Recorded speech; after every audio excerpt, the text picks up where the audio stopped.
નમસ્કાર તાલીમાર્થીઓ અને દર્શક મિત્રો, અધ્યાપન મંદિર અંતર્ગત પ્રોફેસર ઋષિરાજસિંહ ચુડાસમા આપ સૌને સ્વાગત કરે છે। 21મી સદી ચાલી રહી છે તાલીમાર્થીઓ।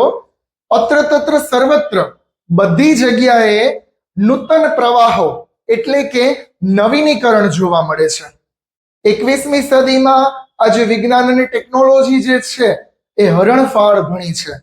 કહેવાનો મતલબ એ કે બધી જગ્યાએ ટેકનોલોજી કંઈક ને કંઈક રીતે પ્રવેશી ગઈ છે। એ દરમિયાન આપણું શિક્ષણ જગત એટલે કે આપણા એજ્યુકેશન ફિલ્ડની અંદર પણ આ નૂતન પ્રવાહો અને નવી ટેકનોલોજીને આપણે આવકારી છે, કારણ કે જે પ્લસ પોઈન્ટ છે એના દ્વારા પ્રગતિ શક્ય બને છે।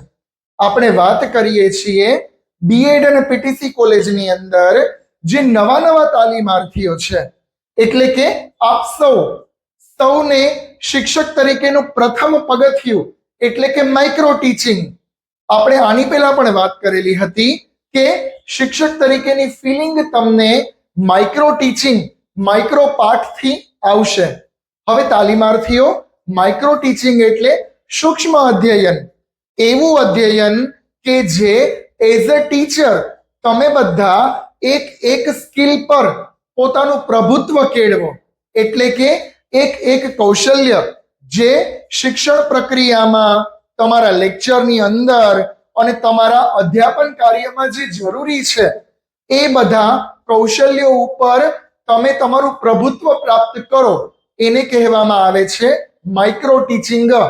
આપણે આની પહેલા પણ વાત કરેલી હતી કે માઇક્રો ટીચિંગમાં મુખ્ય 4 કૌશલ્ય, 4 સ્કિલ તમારે એઝ અ ટીચર તરીકે કમ્પલસરી ડેવલપ કરવાની છે। આમ તો સ્કિલો ઘણી બધી છે, પરંતુ મુખ્ય જે છે 4 સ્કિલ, એના વિશે આપણે ચર્ચા કરીએ છીએ। આજે તાલીમાર્થીઓ બીજી સ્કિલની વાત કરવી છે। બીજી સ્કિલ એટલે કે ઉદાહરણ કૌશલ્ય। ઉદાહરણ કૌશલ્ય, એક્ઝામ્પલ સ્કિલ। માઇક્રો ટીચિંગની અંદર તમારે 4 સ્કિલના અલગ અલગ માઇક્રો પાઠ આપવાના છે। માઇક્રો પાઠ 5 થી 7 મિનિટની સમય મર્યાદામાં તમારે લોકોએ પ્રેક્ટિકલ વર્ક કરવાનું છે। અને ખાસ કરી અને તાલીમાર્થીઓ, આ જે માઇક્રો પાઠ છે, માઇક્રો ટીચિંગ છે, એ તમારા નવા તાલીમાર્થીઓની અંદર સ્કિલ ડેવલપમેન્ટનું કામ કરે છે। તો આજે આપણે બીજી સ્કિલની વાત કરીએ, જેનું નામ છે ઉદાહરણ કૌશલ્ય, એક્ઝામ્પલ સ્કિલ। તાલીમાર્થીઓ, જેવી રીતે આપણે પહેલી સ્કિલને આની પહેલાના સેશનમાં જોયેલી હતી, એ રીતે આજે આપણે બીજી સ્કિલની વાત કરીએ છીએ, જેનું નામ છે ઉદાહરણ કૌશલ્ય।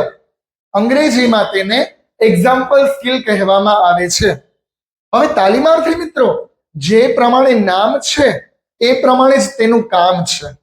વાત શું કરી કે એક્ઝામ્પલ, ઉદાહરણ। એઝ અ ટીચર આપણે બધા જ્યારે લેક્ચર લઈએ છીએ, તમે જ્યારે વર્ગખંડની અંદર લેક્ચર લેવા જાશો ત્યારે તમે અલગ અલગ તમારો જે ટોપિક છે એટલે તમારો વિષયાંક જે છે એ તમારે એક્સપ્લેન કરવાનો રહેશે। તમે સ્પષ્ટીકરણ સમજાવશો, જેને આપણે સાદી સિમ્પલ ભાષામાં સમજાવવું કહીએ છીએ। લેંગ્વેજ હોય, શાસ્ત્ર હોય કે ગણિત વિજ્ઞાન હોય, કોઈ પણ વિષય હોય, આપણે બારે મેથડની અંદર આ બીજી સ્કિલ, બીજું કૌશલ્ય જે ઉદાહરણ કૌશલ્ય છે, તેનો આપણે બધા શિક્ષકો ઉપયોગ કરીએ છીએ। એટલા માટે તમારે આ કૌશલ્ય શીખવું અનિવાર્ય છે। નામ છે ઉદાહરણ કૌશલ્ય। હવે સમજાવતા એક્સપ્લેનેશન દરમિયાન આપણે આ એક્ઝામ્પલ સ્કિલનો ઉપયોગ કરીએ છીએ। તમે બધા પણ એક્ઝામ્પલ સ્કિલથી વાકેફ છો, પણ આજે પ્રોપર એક્ઝામ્પલ એટલે શું એ આપણે ભણીએ છીએ। સપોઝ કે હું તમને ઉદાહરણ દઈને સમજાવું। કોઈ પણ કાવ્ય છે લેંગ્વેજની અંદર કે કોઈ લેસન છે, એ લેસનને તમે સૌથી પહેલા તો ટેક્સ્ટબુકમાંથી રીડ કરશો। આપણે રીડ કરીએ, વાંચ્યા બાદ આપણે વિદ્યાર્થીઓને સ્પષ્ટીકરણ કરીએ। સ્પષ્ટીકરણ કૌશલ્ય છે। એટલે કે આપણે સમજાવીએ છીએ, પદ્ધતિનું નામ છે સ્પષ્ટીકરણ. તો સમજાવતી વખતે આપણે વિવિધ ઉદાહરણો દઈને સમજાવશું.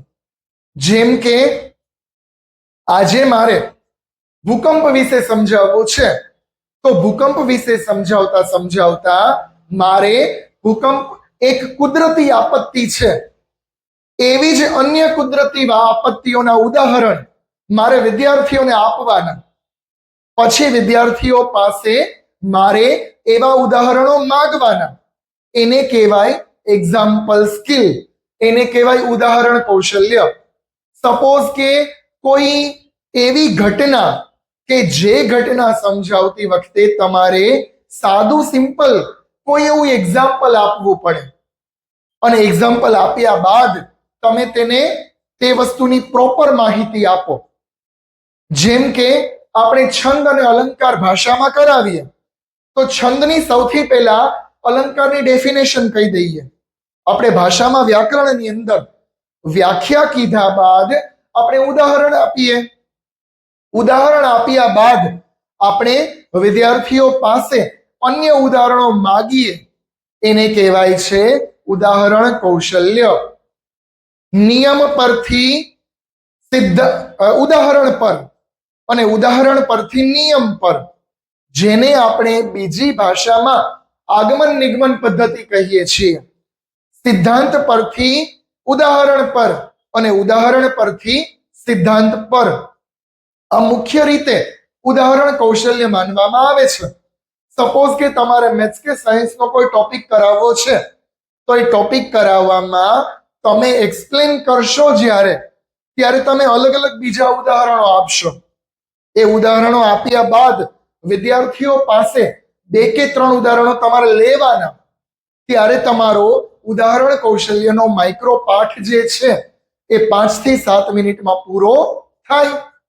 તો આ રીતે એક્ઝામ્પલ સ્કિલનો ઉપયોગ આપણે માઇક્રો ટીચિંગના પાઠની અંદર કરીએ છીએ.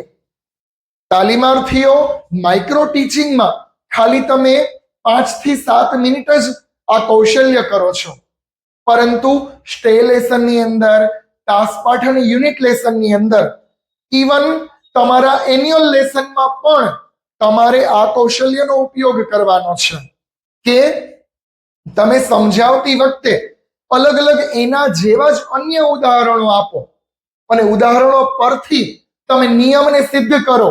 એને કહેવાય ઉદાહરણ કૌશલ્ય, એક્ઝામ્પલ સ્કિલ. આપણે નાની એવી વસ્તુ સમજાવીએ તો પણ આપણે ઉદાહરણથી વિદ્યાર્થીઓને સમજાવીએ તો આસાનીથી યાદ રહી જાય છે. કારણ કે આપણે વ્યાકરણ છે, મેથ્સ અને સાયન્સની અંદર, ભાષામાં ગ્રામરની અંદર એવા ઘણા બધા સિદ્ધાંતો હોય છે, નિયમો હોય છે. જેમ કે ડાયરેક્ટ ઇનડાયરેક્ટ સ્પીચ. તો ડાયરેક્ટ ઇનડાયરેક્ટ સ્પીચ કરાવવી હોય તો પહેલા તેની ડેફિનેશન કહી દઈએ, પછી આપણે એક્ઝામ્પલ થ્રુ સમજાવીએ તો વિદ્યાર્થીઓને આસાન પડે. તો ઉદાહરણ કૌશલ્યનો ઉપયોગ આપણે આપણી 12 સબ્જેક્ટની અંદર બધા વિષયોમાં આ કૌશલ્યનો ઉપયોગ તમારે કરવાનો છે. જેને કારણે એનો બેનિફિટ શું, એનો ફાયદો શું, વિદ્યાર્થીઓને આસાનીથી યાદ રહી જાય. તમે કહો કે સાહેબ અમારે આ કૌશલ્ય હસ્તગત કરવાનું, અમારે સ્કિલને ડેવલપ કરવાની, તો એના પ્લસ પોઈન્ટ કેટલા? તો તાલીમાર્થીઓ ઘણા બધા પ્લસ પોઈન્ટ છે કે બુકની ભાષા વિદ્યાર્થીઓને ક્યારેય અઘરી લાગે તો તમે ઉદાહરણથી સમજાવો તો એને આસાનીથી સમજાઈ જાય. તમે અન્ય ઉદાહરણ દઈને સમજાવો, અલગ અલગ દ્રષ્ટાંતો, તમે એક્ઝામ્પલનો ઉપયોગ કરો તો વિદ્યાર્થીઓને એના પરથી પેલી વસ્તુ જે છે એ આસાનીથી અને સરળતાથી સમજાઈ જાય. એટલા માટે આ ઉદાહરણ કૌશલ્યનો ઉપયોગ આપણે માઇક્રો ટીચિંગની અંદર, માઇક્રો પાઠની અંદર કરીએ છીએ, અને જેમાં તમારે આ સ્કિલને એઝ અ ટીચર ડેવલપ કરવાની છે. કારણ કે આગળ જતા તમારે કોઈ એવી અઘરી મેટર હોય કે કોઈ એવી અટપટી બાબત હોય એ વિદ્યાર્થીઓને સમજાવવા માટે આ ઉદાહરણ કૌશલ્યનો ઉપયોગ કરી અને તમે આસાનીથી એને સમજાવી શકો. તો તાલીમાર્થીઓ, મેં તમને પણ ઉદાહરણ કૌશલ્ય સમજાવવા માટે અલગ અલગ વિષયોના ઉદાહરણો આપ્યા. કારણ કે સ્પષ્ટીકરણની અંદર ઉદાહરણથી સમજાવીએ તો વિદ્યાર્થીઓને સરળતાથી યાદ રહી જાય. એટલા માટે આ કૌશલ્યનો ઉપયોગ કરીએ છીએ. તો તાલીમાર્થીઓ, તમે પણ તમારી કોલેજની અંદર આ માઇક્રો ટીચિંગનું બીજું કૌશલ્ય, ઉદાહરણ કૌશલ્ય સમજો, શીખો અને તેનો માઇક્રો પાઠ આપો લેસન પ્લાનિંગ બનાવીને. તો આ રીતે આપણે બીજી સ્કિલને ડેવલપ કરવાની છે એઝ અ ટીચર. આપણે અહીંયા બીજી સ્કિલ જે છે એ સંપૂર્ણપણે પૂરી કરીએ છીએ. તમને કોઈને કંઈ પણ ન સમજાય તો તમે મને કમેન્ટ દ્વારા જણાવી શકો છો. આવા જ વિડીયો જોવા માટે મારી ચેનલને વધુ ને વધુ લાઈક અને સબસ્ક્રાઇબ કરો. ત્યાં સુધી સૌનો આભાર. Thank you.